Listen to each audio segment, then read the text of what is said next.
Domenica 5 maggio, ecco l'enorme nube di fumo che esce dai camini della distilleria Bonollo in centro paese a Conselve. I residenti documentano tutto con i telefonini. Domenica l'aria era irrespirabile, dicono. La puzza li ha svegliati già durante la notte. La situazione va avanti così da settembre. Dopo numerose segnalazioni ai carabinieri e all'ARPAV attendono di conoscere gli sviluppi dopo il vertice in prefettura di marzo e i risultati delle ultime analisi.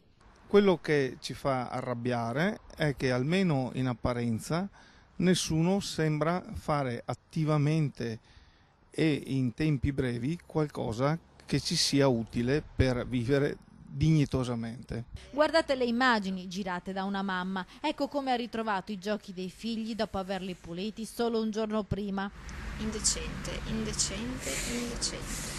I bambini ormai non giocano più in giardino. I residenti che vivono nei condomini anneriti dal fumo che sorgono davanti al complesso delle distillerie continuano a documentare gli strati di polvere nera che quotidianamente si deposita sui loro balconi. Dopo una settimana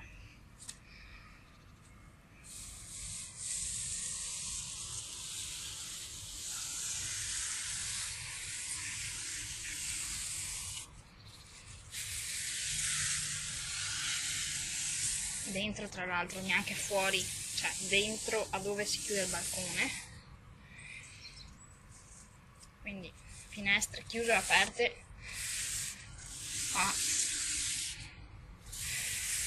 non me ne frega niente a nessuno.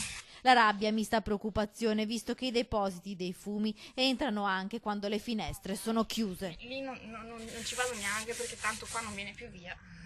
Cioè, ma è questa la situazione in cui bisogna vivere?